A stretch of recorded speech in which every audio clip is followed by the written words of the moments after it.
Bienvenue dans la série d'épisodes Canary Call dédiée aux entreprises Bicorp. Je suis avec Augustin Boulot, le délégué général de Bilab France. Chez Bicorp, nous avons la conviction que les entreprises qui font attention à leur impact social, sociétal et environnemental font partie de la solution. Avec Canary Call, j'amplifie la voix des gens qui font la transition écologique et solidaire des entreprises.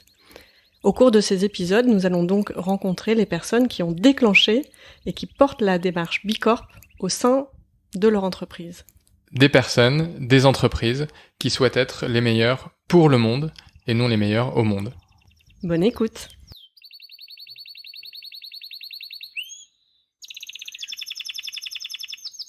Bonjour Mathilde. Bonjour Perrine. Tu connais peut-être l'histoire des canaris du podcast. Les canaris sont les oiseaux qui étaient emmenés dans les mines, car plus sensibles que l'homme à la qualité de l'air, ils alertaient les mineurs en cas de fuite de gaz toxique. Toi, si tu étais un animal, tu serais lequel et pourquoi ? Ah, la bonne question. Je me suis jamais posé cette question. Après, quand j'étais petite, il y a un animal que j'adorais, c'était le raton laveur. Donc bon, je vais le sortir comme ça, mais j'aimais bien le raton laveur. J'aime toujours bien le raton laveur parce qu'il est très intelligent, il est malin et il fait avec ce qu'il y a autour de lui. Ouais, c'est le roi du système D, quoi. Donc je vais répondre raton laveur, mais cette réponse n'est pas très construite. Merci pour cette réponse spontanée.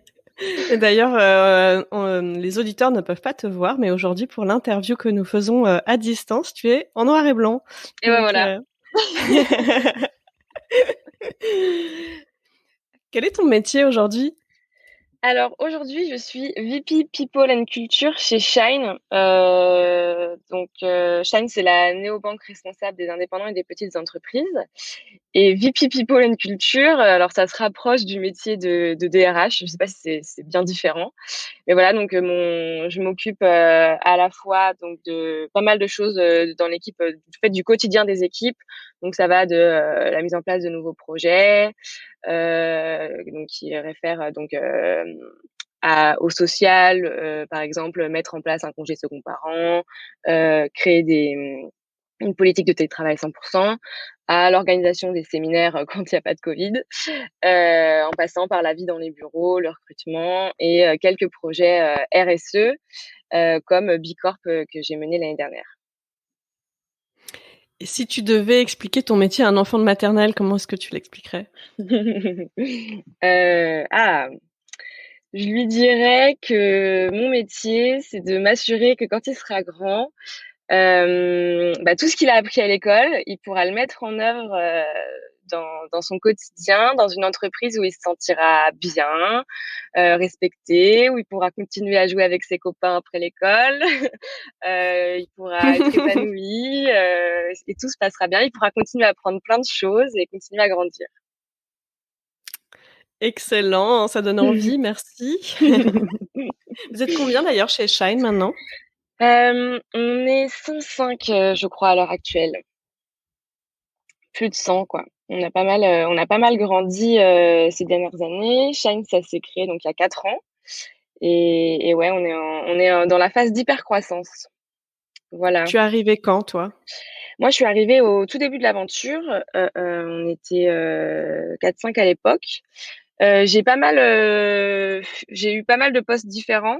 Enfin, 2 principalement. Au début, en fait, je suis rentrée en tant que donc j'étais à la fois un petit peu un pied dans les RH, mais j'étais surtout à la communication marketing parce que en fait, Oui, parce que toi, tu as un parcours vraiment plutôt com, marketing, des études dans le domaine, dans le digital. Ouais, Raconte-nous totalement. comment tu Comment? es sortie du droit chemin. Et ouais, alors ouais, à la base, je viens de ces métiers-là parce que ça me plaisait quand j'étais en études et dans les premières années de mon métier.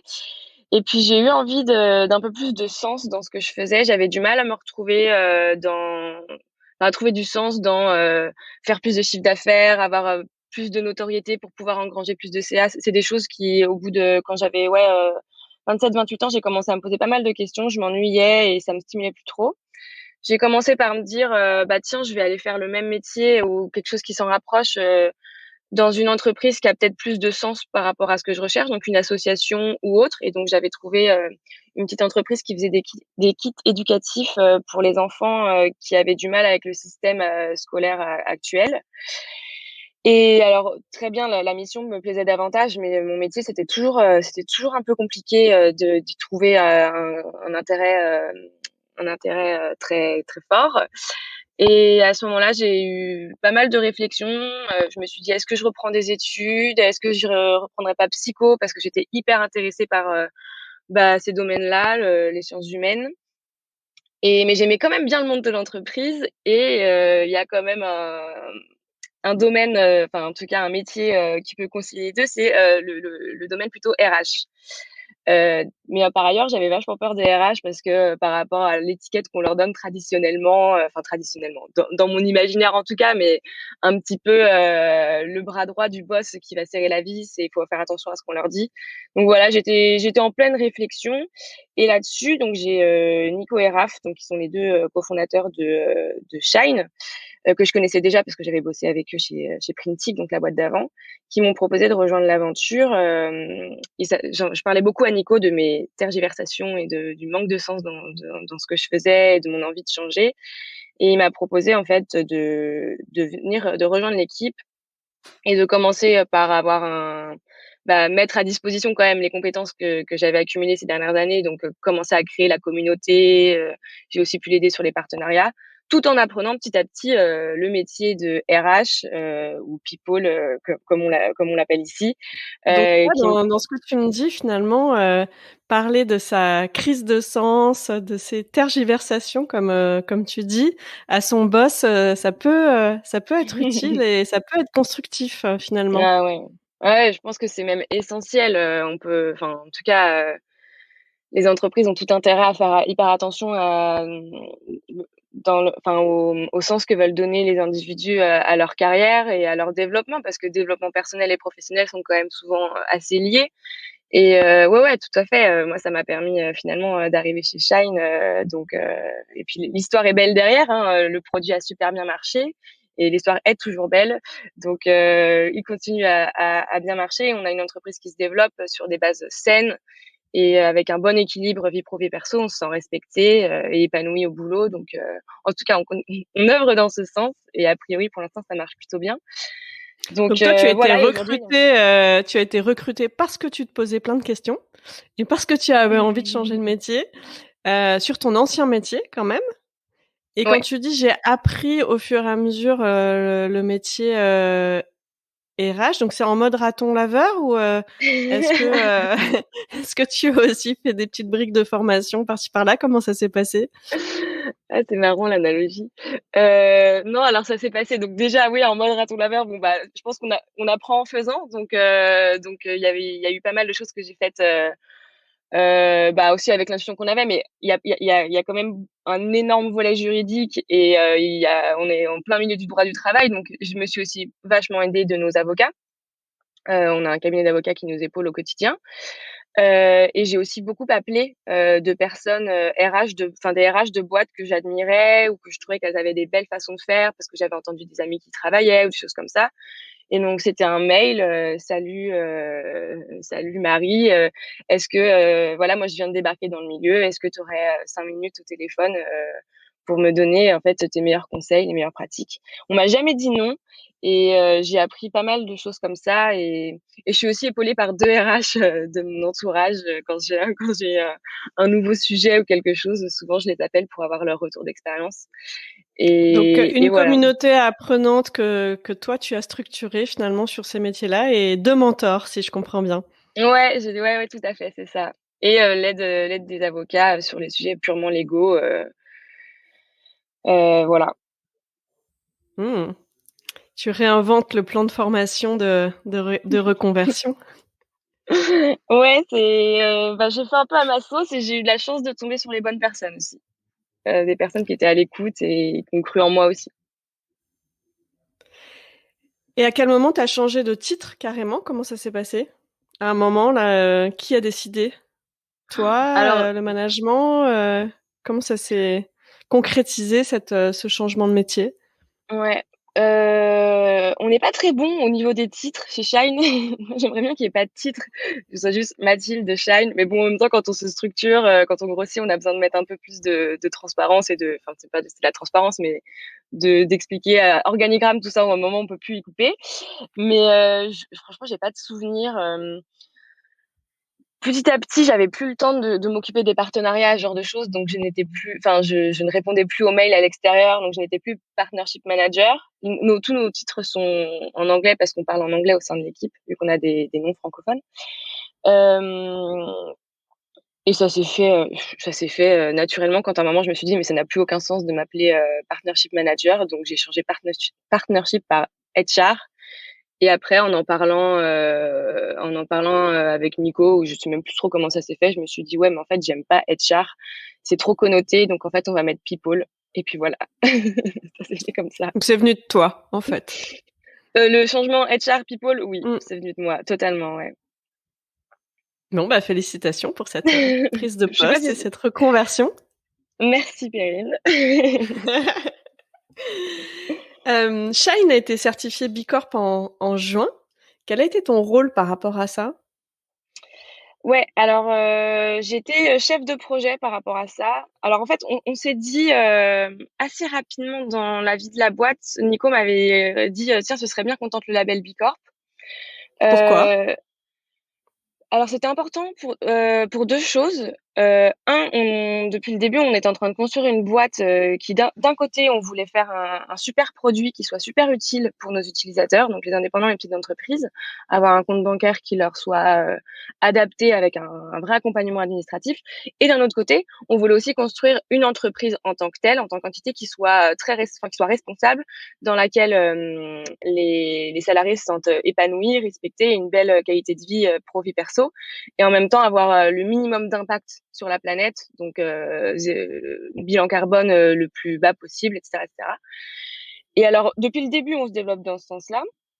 Mais à un moment, on s'est dit ce serait bien de se confronter à un label, si possible le label le plus exigeant, avec un vrai audit derrière, pour savoir si on est vraiment, dans la bonne direction. Et l'autre chose, c'est pour aussi apprendre plein de nouvelles choses, parce que donc la moyenne de certification, elle est pour les premières tentatives, je crois qu'elle est à 50 points, sachant que le questionnaire il est donc sur 200 points.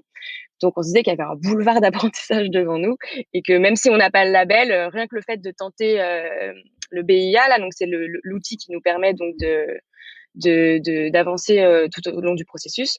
Voilà, ça nous permettrait de découvrir de nouvelles pistes ou de creuser dans différentes directions si jamais on avait besoin d'aller chercher d'autres points.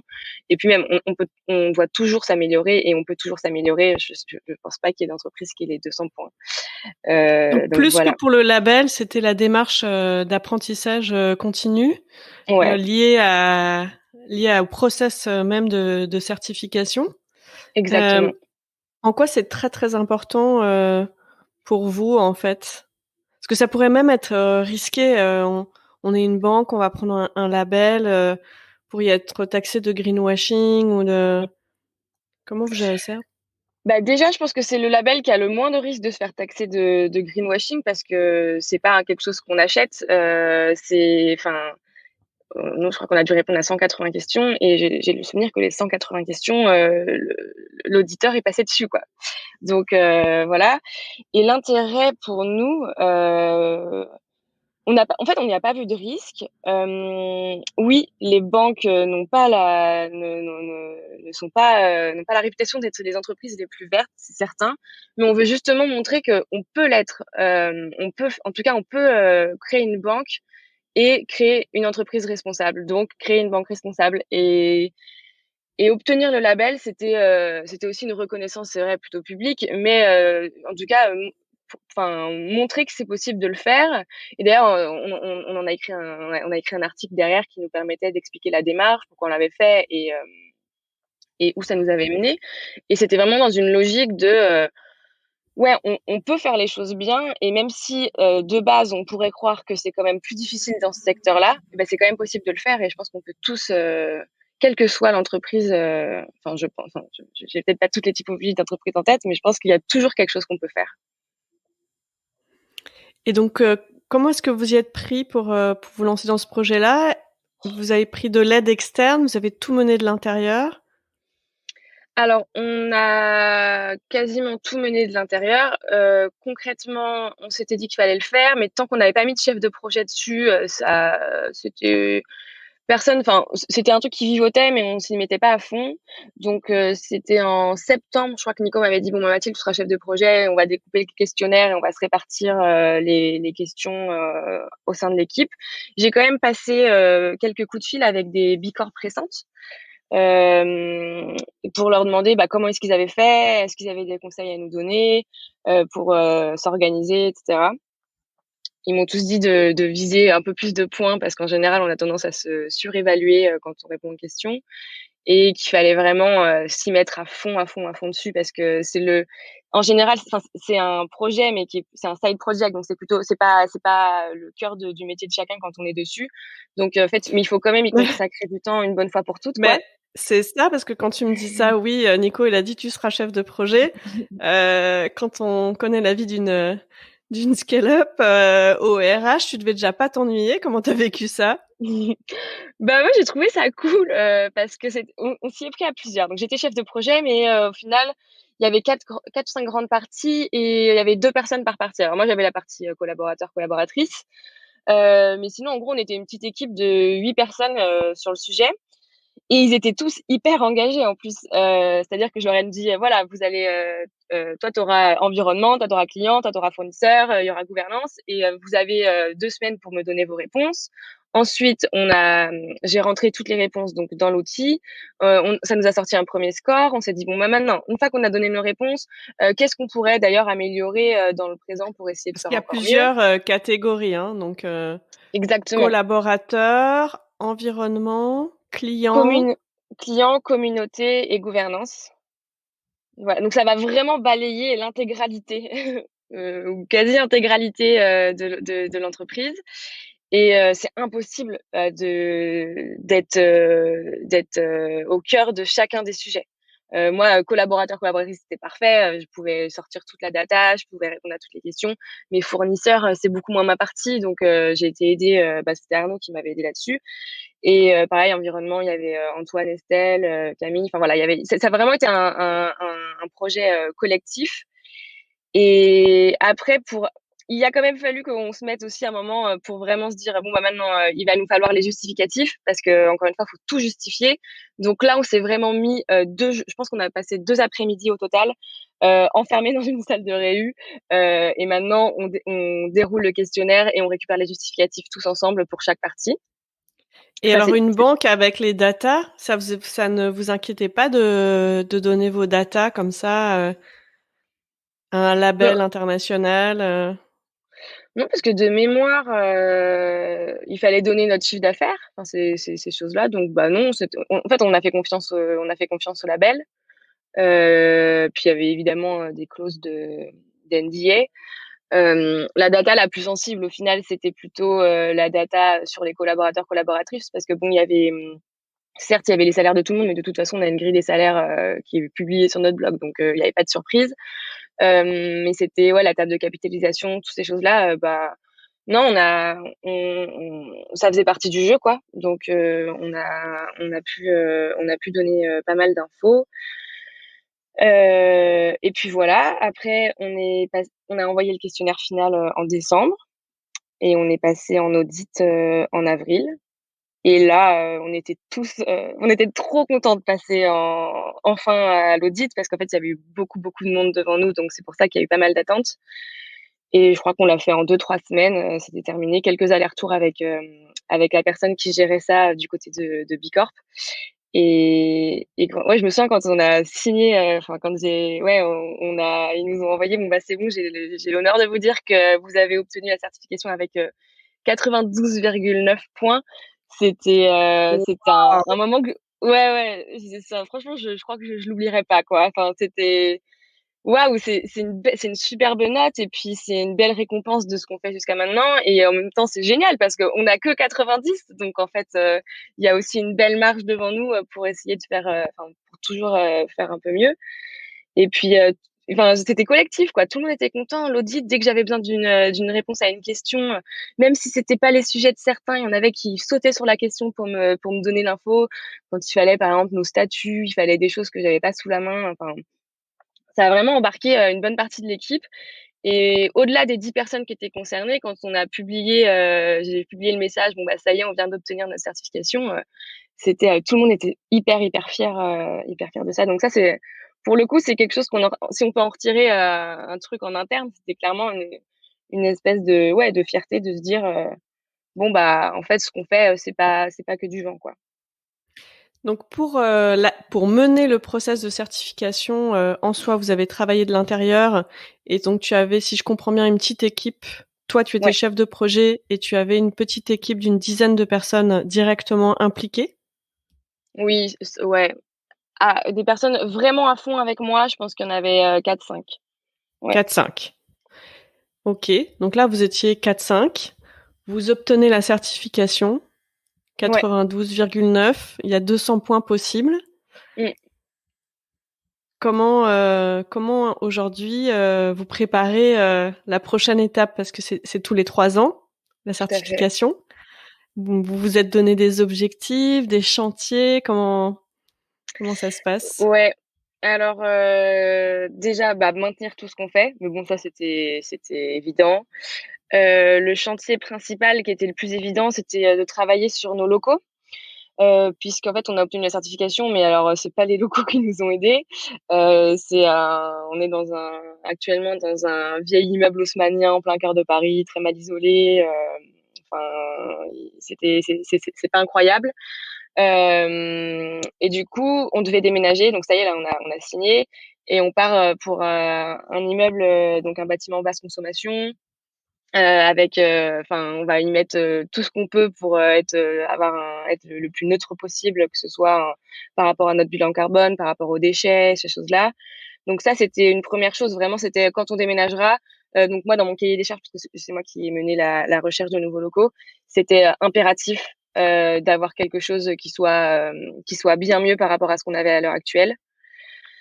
Qu'est-ce qu'on va faire d'autre? Ça, c'est un projet qu'on a, mais c'est quand même assez compliqué à mettre en œuvre, mais c'est par rapport aux collaborateurs. Bah, on aimerait bien, enfin et communauté, on aimerait bien, développer une crèche, d'entreprise ou crèche interentreprise, et je sais que ça peut compter en plus, mais bon, hem, c'est un sujet auquel on réfléchit. Voilà ceux qui me viennent, pour le moment. Est-ce que sur les différents chantiers, aujourd'hui, il y a plus de collaborateurs embarqués? Comment est-ce que toute l'entreprise se mobilise ou pas sur les sujets? On n'a pas spécialement on n'a pas à l'heure actuelle, enfin, c'est un poste, qu'on est en train d'envisager, mais, on n'a pas quelqu'un qui est dédié à Bicorp, en mode, il faut, voilà ce qu'on a identifié, voilà absolument ce qu'il faut qu'on fasse et voici la ligne à suivre. Je pense que ça devient absolument nécessaire parce qu'il y a tellement de sujets on peut vite passer à côté de quelque chose, sur des décisions qui peuvent être importantes en plus. Donc c'est quelque chose on doit plutôt travailler dans ce sens-là pour avoir quelqu'un qui soit conducteur sur ces sujets-là. Mais sinon, c'est plutôt chaque manager, chaque leader est engagé par rapport à ces choses-là. D'ailleurs, on a tous dans nos job descriptions, donc nos missions, la dernière est complètement relative au sujet RSE. J'ai plus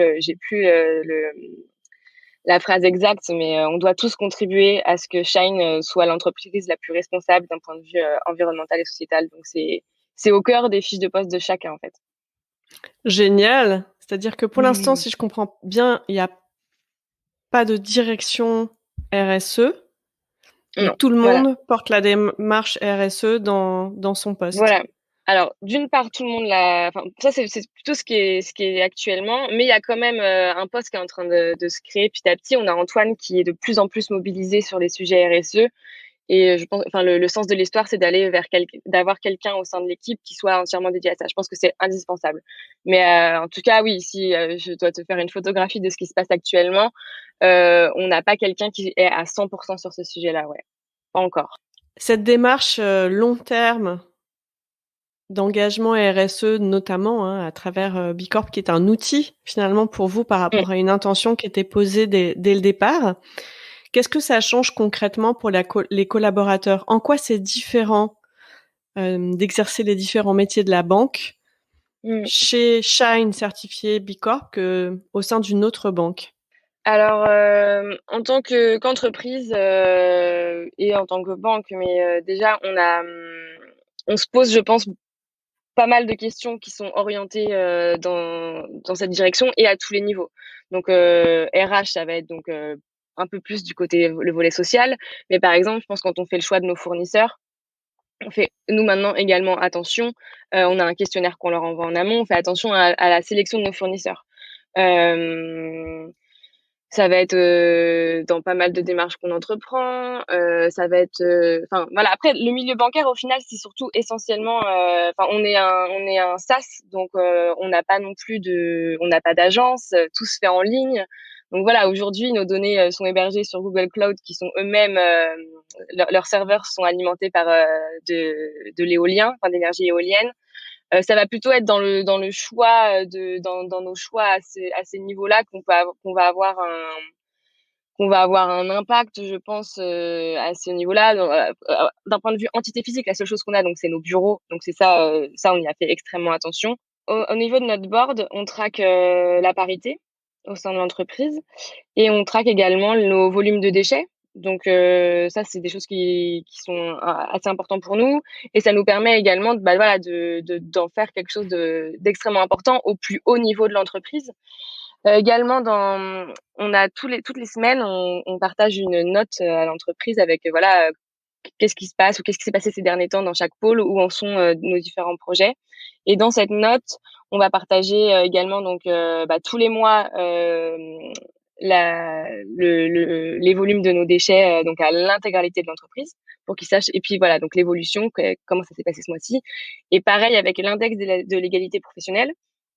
Donc, on a choisi de garder 3 indicateurs qu'on partage tous les mois et qu'on traque tous les mois dans cette même note, qui sont, donc, la parité au sein de l'entreprise, la parité au sein du management et la différence, des salaires, hommes-femmes, au sein de l'entreprise. Mais enfin, on prend tous les hommes, on prend toutes les femmes et on calcule la différence de salaire moyenne.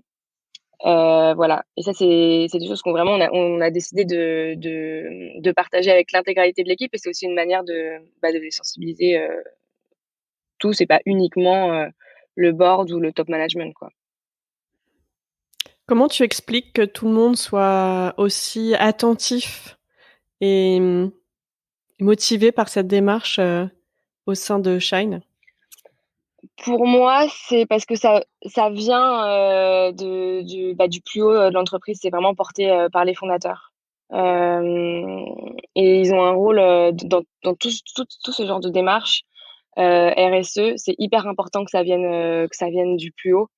Même si on essaye d'avoir, une hiérarchie qui soit la plus, flat possible, il y a il on a quand même une organisation, qui est celle qu'elle est et c'est hyper important que ce soit les premiers, enfin, l'exemplarité vient du haut, quoi.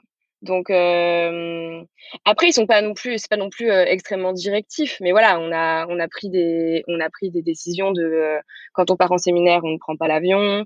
Maintenant nos repas sont végétariens, quand on part, au sein de l'équipe. Ces choses-là, il y a que, il y a que la direction qui peut prendre ce genre d'initiative.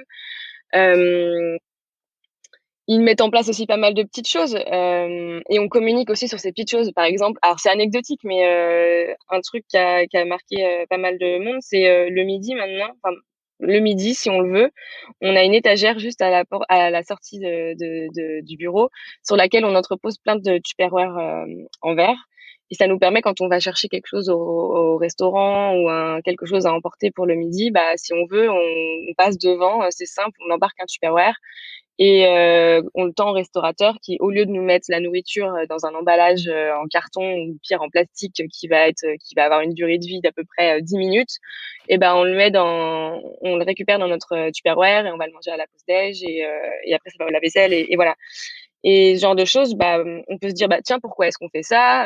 Bah, voilà, ça c'est des petites démarches qui, en fait, il y a pas de petits de petites actions. Certes, c'est pas des Tupperware qui vont empêcher la planète de se réchauffer, mais je pense que en nous suggérant, alors en nous imposant certaines choses et en nous en suggérant d'autres, petit à petit, l'intégralité de la boîte se sensibilise à ces sujets. Après, libre à chacun d'avancer plus ou moins loin dans la démarche de transition. Mais au moins c'est suggéré et clairement, moi la première avant d'arriver chez Shine, je savais qu'il y avait un problème sur la planète, je savais qu'il y avait le réchauffement climatique, mais c'était des sujets qui me paraissaient super vastes, super compliqués et je me disais que de toute façon, moi, Mathilde, j'étais bien trop petite pour avoir quelconque rôle à jouer. Et puis en fait, en parlant, en voyant que il y a des petits gestes qui sont simples à faire, en parlant aussi au sein de l'entreprise, parce que du coup, c'est quand même un sujet qui va revenir, par exemple, à la pause déj. On se sensibilise tous petit à petit, en tout cas, je pense une certaine partie de la boîte. Et on devient, alors je pourrais pas te dire que je suis encore militante, mais en tout cas, je suis bien plus engagée qu'il y a 4 ans, quoi. C'est intéressant ce que tu viens de dire, finalement, c'est pas forcément, juste des canaris qui sonnent l'alerte et se mobilisent pour transformer, l'entreprise. C'est aussi, l'entreprise, la mise en mouvement de l'entreprise qui peut transformer les individus. Mmh. Un petit canari peut-être un jour. Mais ouais, bah, après c'est ce que moi j'ai vécu donc je peux oui, je te le confirme. Mais ouais. Qu'est-ce que ça a changé dans ta vie personnelle? Ah là là, bah, en vrai pas mal de choses. Enfin pas mal de choses. Je sais pas si ça va avoir un impact, incroyable mais bon déjà on prend avec, mon conjoint, on prend beaucoup moins l'avion. On essaye de se limiter à un vol par an. Dans ma salle de bain, j'essaye de virer le maximum de plastique. Donc ça y est, je passais au savon de Marseille véritable, il y a que ça il y a que ça dans la douche. Je suis pas encore passée à ça en shampoing, mais mon mec l'a fait. Donc on se dit: «Bah, c'est cool, on limite les déchets, on fait attention à quoi d'autre?» Pareil, au maximum, plus de bouteilles en plastique. On adore l'eau pétillante, bah, du coup, il existe les SodaStream et compagnie. Là, je veux pas faire de la pub à qui que ce soit, mais voilà, il y a des alternatives possibles. Les bouteilles en plastique, j'ai jamais trop aimé ça, mais bah, on a tous une gourde. Qu'est-ce qu'on a d'autre? J'ai pas l'impression Là, tu d'annoncer tu des trucs parlais de ton super conjoint, ce que tu es en train de dire, c'est que finalement, ce que tu vis toi au boulot, tu as transformé toi et en train de transformer aussi ton conjoint, c'est Ah ça? ouais. Bah oui. Le ricochet de l'engagement. Et quel projet ou démarche, a échoué? Et pour quelle raison, selon toi? Un projet, qui en tout cas n'est pas aussi abouti, qu'on aimerait qu'il le soit, je dirais, je vais prendre le sujet de la parité. Alors on est très fiers aujourd'hui on est à 50-50 hommes-femmes dans l'entreprise, donc ça faisait longtemps qu'on essayait d'y arriver, donc très heureux, l'été dernier, bah tiens en même temps que Bicorp, quasiment on s'est rendu ça y est, on avait atteint 50-50. Mais après, en fait, la parité c'est bien, mais ça peut vite être l'arbre qui cache la forêt et on s'est rendu compte que, au sein du management, c'était pas 50-50, on est plutôt sur du 30-70. Donc 30% de femmes et 70% d'hommes.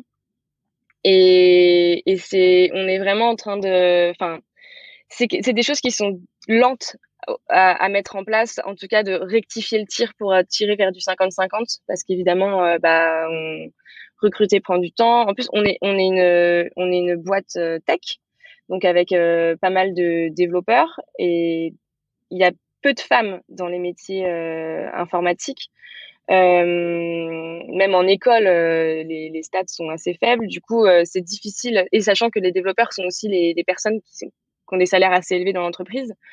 On est en train d'essayer de mettre en place un maximum de choses pour pallier à ça, pour essayer d'attirer beaucoup plus de profils féminins au sein de nos candidatures, notamment, et au sein des postes les plus élevés en termes de management. Donc, je dirais pas que c'est un échec, mais je pense que c'est quelque chose auquel on devrait mettre 3 fois plus d'efforts si on devait recommencer Shine quand il s'agit de recruter les premiers postes, ou en tout cas des postes à fort impact qui pourraient plus tard avoir une responsabilité plus importante dans l'entreprise. Mais on y travaille Ah, c'est et on traque intéressant, c'est un toujours les point de stats. vigilance que tu donnes à toutes les entreprises qui se lancent, qui se créent maintenant, de faire attention dès le départ à ce point-là. Ah ouais, ouais, ouais, ouais. Ah ouais, totalement. Si je devais monter ma boîte demain, je ferais hyper attention à ça, c'est clair. Et à Bicorp direct. Parce que ça, pour le coup, c'est un truc qui a bien marché pour nous. Parce qu'en fait, on a fait attention à ça dès le début, avant même, enfin, quand on était même 4-5, quoi. Euh, et je pense que c'est beaucoup plus facile de partir dans la bonne direction quand on le fait depuis le début, parce que rectifier le tir, c'est beaucoup plus long et que d'être dans la bonne direction dès le début et d'avoir des ajustements à faire, quoi. Même si, quoi qu'on fasse, je pense qu'on a toujours besoin d'un outil comme Bicorp, hein, pour se poser les questions régulièrement et se dire tiens, qu'est-ce qu'on peut faire qui aille, j'allais dire de faire d'encore mieux, mais en tout cas qui aille dans la direction d'une entreprise toujours plus responsable. Qu'est-ce qui te motive le matin pour aller au boulot? C'est d'aller voir mes collègues et de passer un bon moment avec eux et de me dire que mon boulot il est utile aussi pour eux, que s'il y a un problème, je serai là pour aider et que et d'essayer d'inventer, c'est assez pompeux, mais en tout cas d'essayer de trouver des modèles ou des façons de faire qui feront que on sera tous, parce que je me considère vraiment comme, enfin, je suis une salariée comme eux, qui fera qu'on sera toujours plus épanouis et qu'on pourra se développer d'un point de vue professionnel toujours plus fort, parce que je pense vraiment que le développement professionnel peut contribuer au développement et à l'épanouissement personnel. Et on passe tellement de temps au bureau qu'on peut pas sous-estimer tout ça. Donc voilà, c'est vraiment me dire que voilà, on est en train d'essayer de, si je peux donner la patate, en tout cas faire en sorte que les 100 personnes qui bossent ici, je suis pas la seule, hein, évidemment, on est tous responsables de ça, mais en tout cas faire en sorte que si je peux contribuer à cette équipe qui se sent bien épanouie, respectée, sans polluer comme des malades avec le produit qu'on est en train de faire, et justement essayer de sensibiliser aussi nos clients sur les problématiques et sensibiliser en interne parce qu'on fait, mais de manière sans avoir vraiment fait exprès, c'est que j'aurais joué un petit rôle auprès de certaines personnes et si s'ils sont heureux et moi je suis heureuse. Ça fait un peu bisounours, mais voilà pourquoi je me lève le matin. Vive les bisounours. Et comment tu fais en ce moment en pleine crise sanitaire Comment je fais quoi? pour assumer ce rôle-là? C'est pas facile, c'est pas facile. C'est le sujet principal, un peu de tous les jours, parce que je pense qu'on n'a pas encore fait le tour de tout l'impact de la crise sanitaire, qui n'est d'ailleurs toujours pas finie et loin de l'être, j'ai l'impression. Donc faut lutter contre l'isolement. Je pense que ça, c'est le plus gros sujet, enfin le plus gros risque et la chose qu'il faut vraiment, à laquelle il faut être vigilante. Donc ça va être d'être privilégier un maximum le contact avec les équipes, euh, essayer de trouver des nouvelles manières de vivre des situations plus informelles, parce que c'est ce qui nous manque le plus au quotidien, vu que nous, on a rouvert donc 15 places au bureau, ce qui permet en moyenne à une personne de pouvoir venir une fois par semaine. Euh, et voilà, on essaye de recréer donc des événements, mais du coup en ligne, de manière, ça peut paraître parfois artificiel, mais en fait, en novembre dernier, on a quand même réussi à faire un séminaire 100% digital. Donc, on était devant notre ordi de 8h à 20h le soir. On a fait plein d'activités. On avait fait livrer des box chez tous les participants, donc l'intégralité de la boîte, les semaines précédentes, ce qui nous permettait quand même de faire des petites dégustations, des choses comme ça, pour essayer de revivre, enfin, essayer de créer, ou de recréer, en tout cas de redynamiser une ambiance de groupe. Mais Le c'est pas mode simple, raton hein. laveur est une ressource. Peut-être, mais voilà, système D, hein, voilà, c'est ça. Mais après, je trouve que ce qui est aussi cool, enfin cool, je sais pas si le mot est bien choisi, mais ce qui est pas mal quand même dans cette crise, c'est que la solidarité, elle est là, hein. On a des groupes de RH, des communautés où on s'échange pas mal d'infos, de choses qui ont marché, de choses qui ont moins bien marché. On est tous dans la même galère. Euh, Nous, on était pour le côté 100% en ligne, enfin le fait de travailler en 100% télétravail, on avait déjà les bons outils. Donc ça, c'était plutôt, c'était Ouais. on avait une petite avance là-dessus. Enfin, je sais pas si on peut parler d'avance. Mais bon, on a voilà, si on a pu donner des petits tips à d'autres boîtes, ça qui étaient, elles, beaucoup plus en retard. C'était une chose, mais voilà, il y a le côté animer les équipes et tout, ça, c'est quelque chose que je pense qu'on a tous été touchés, de la même manière, de plein fouet. Comment faire pour faire vivre la boîte dans ce contexte-là, que ce soit donc, le contexte technique ou même le contexte moral, quoi. Et qu'est-ce qui pourrait vraiment, vraiment te démotiver pour aller au boulot? Un virage dans nos valeurs. Voilà, solidarité, honnêteté, transparence, humilité et faire les choses bien. Donc, là, avec quelques mots, je t'ai résumé un peu ce qui fait, notre équipe, la culture de Shine. S'il y avait un virage là-dedans, si j'étais totalement, frontalement désalignée avec une action de l'entreprise, un choix qu'on ferait par rapport à notre produit, qui serait, enfin, Mmh. je suis extrêmement sereine, donc Heu, mais non, je pense que voilà, ce serait un désalignement par rapport à nos valeurs, quelque chose comme ça. Pour toi, quel est le RH du futur? Alors je sais pas forcément ce qu'est le RH du futur, mais je pense que la profession, elle est déjà en train d'évoluer vers un rôle qui est beaucoup plus, talent partner. Donc vraiment, on est là, pour moi, en fait, on est les syndicalistes, des employés, en fait. Je dis enfin, Les syndicalistes des employés, j'adore. bah, ouais, ouais, ouais, c'est quelqu'un qui est là pour, pour la base, s'assurer que le code du travail est respecté et 2 faire en sorte mettre en place des nouvelles choses pour que les gens se sentent le plus épanouis, le plus à l'aise, puissent se développer de la meilleure façon au sein de l'entreprise. Parce qu'en plus, c'est dans ces moments-là qu'on est aussi les plus performants, quand on se sent en confiance, quand on sent qu'on nous fait confiance, quand on se sent respecté, quand on sent que les décisions qui sont prises sont justes.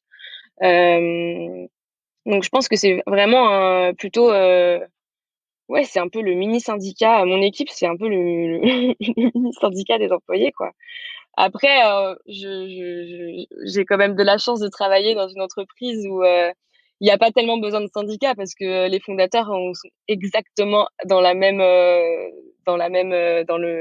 même état d'esprit. Voilà.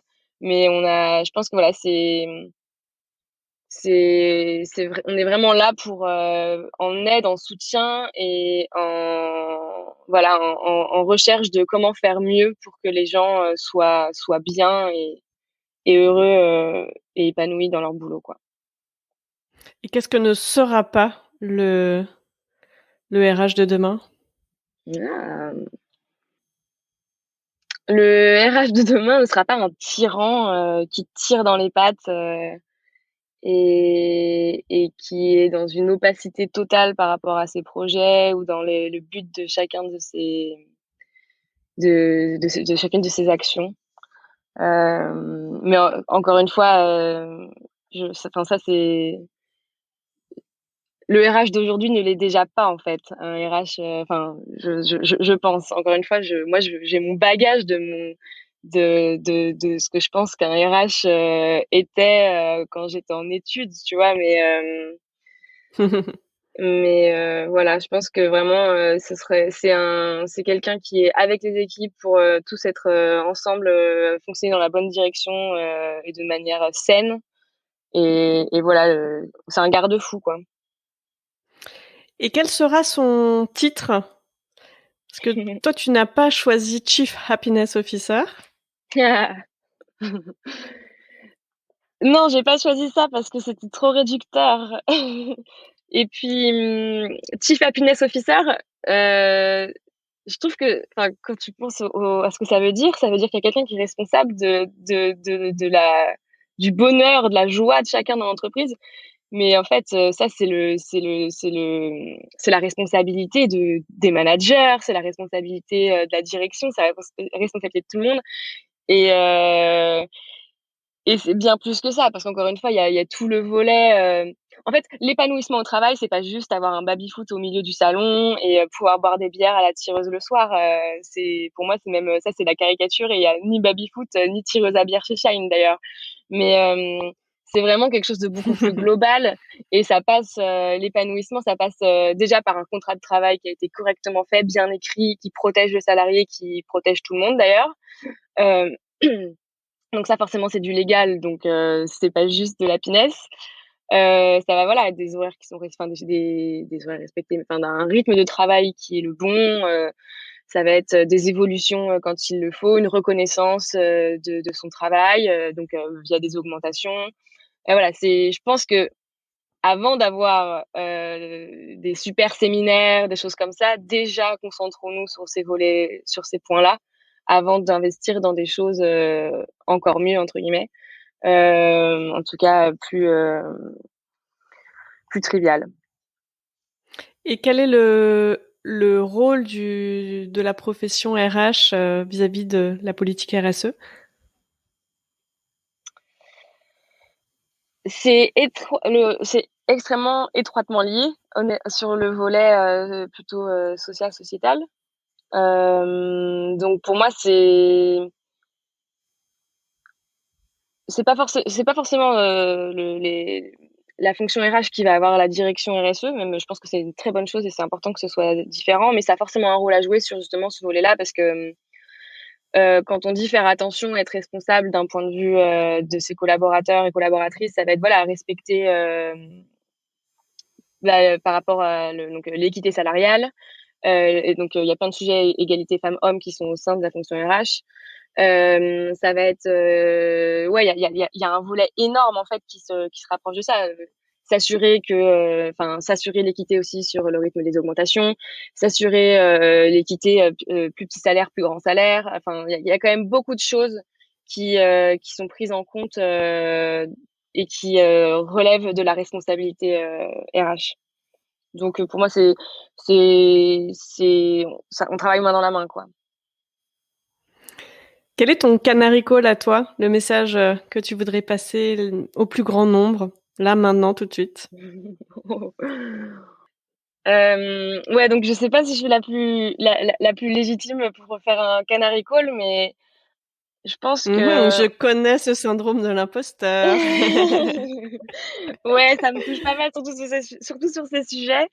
Mais un message que j'aimerais bien faire passer, c'est que notamment à peut-être des gens qui sont actuellement dans qui se posent des questions sur le sens de leur métier ou même qui sont sensibilisés aux sujets environnementaux ou qui sortent d'école et qui aimeraient bien faire bouger les choses.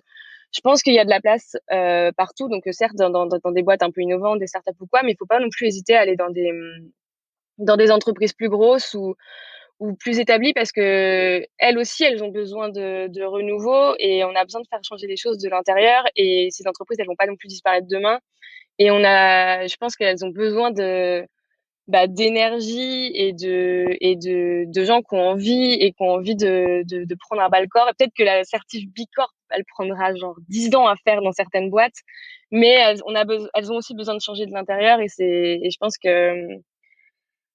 que voilà, si j'ai un truc à dire et ben c'est que n'importe qui, même si si des gens qui m'entendent et qui sont déjà dans leur boîte, n'importe qui, je pense, peut aller parler à la direction ou au RH ou au responsable RSE, j'en sais rien, et dire bah tiens, il y a ce truc-là, qu'est-ce qu'on en pense? Est-ce que on pourrait pas faire bouger les choses? Est-ce qu'on pourrait pas tenter une certif? Est-ce qu'on pourrait pas juste créer un compte? En plus, c'est totalement gratuit le BIA. On pourrait aller regarder et se donner des idées sur qu'est-ce qu'on pourrait faire pour essayer d'être plus responsable, d'avoir un impact planète enfin extrêmement limité et un impact social plus fort. Je suis Voilà. extrêmement touchée par ton canary call, Mathilde. C'est exactement la raison d'être du podcast. Donner envie à chacun, chacune de faire les premiers petits pas. Ton message est très déculpabilisant, inclusif. Comme Trop tu le dis, cool. t'étais pas forcément la plus engagée et au départ et finalement c'est en faisant aussi, en faisant les premiers petits pas à l'intérieur de ton job que ça a bousculé aussi ta vie personnelle. Mmh. Euh, et euh, et finalement en faisant, tu dis que ça doit être possible aussi dans des entreprises qui ont énormément de choses à rattraper ou à changer et que l'important c'est de se mettre en mouvement dès maintenant à son échelle. Ouais, non, mais totalement. Et c'est le truc que j'ai vraiment appris et j'ai changé ma vision là-dessus ces dernières années. C'est qu'en fait, oui, certes, je suis Mathilde Khaled, une personne parmi des milliards, mais en fait, c'est pas une raison pour. Enfin, c'est pas une raison. Faut pas que ce soit culpabilisant de dire ça, mais en tout cas, je peux quand même faire des choses et en fait, des petites choses, et bah, des petits mouvements mettent effectivement potentiellement plus de gens en mouvement et puis c'est super important. Et ravie si ça peut inspirer d'autres personnes. Et encore une fois, je tiens à le dire, franchement, je suis loin d'être engagée ou militante, mais voilà, je pense qu'on a quand même notre petit rôle à jouer. Merci pour ce message d'humilité. Puisqu'on parle de mouvement, sur quelle musique tu aimerais qu'on se quitte? Ah! Oh là là. Euh... Allez, une musique que j'aime bien quand je me balade, c'est A Horse with No Name d'America. Merci Mathilde. Merci Perrine. The heat was hot and the ground was dry, but the air was full of sound. I've been through the desert on a horse with no name. It felt good to be out of the rain. In the desert, you can't remember your name, 'cause there ain't no one for to give you. Merci pour votre écoute. Pour être tenu informé de la diffusion des nouveaux épisodes, je vous invite à vous abonner au podcast sur la plateforme de votre choix et à suivre les comptes de Canary Call sur les réseaux LinkedIn, Twitter, Instagram, YouTube et Facebook. Pour amplifier la voix de mes invités, n'hésitez pas à commenter, partager ou même offrir vos étoiles. My skin began to turn red after 3 days in the desert fun. I was looking at a riverbed, and the story it told of a river that flowed made me sad to think it was dead. You see, I've been through the desert on a horse with no name. It felt good to be out of the rain. In the desert, you can't remember your name, 'cause there ain't no one for to give you no pain.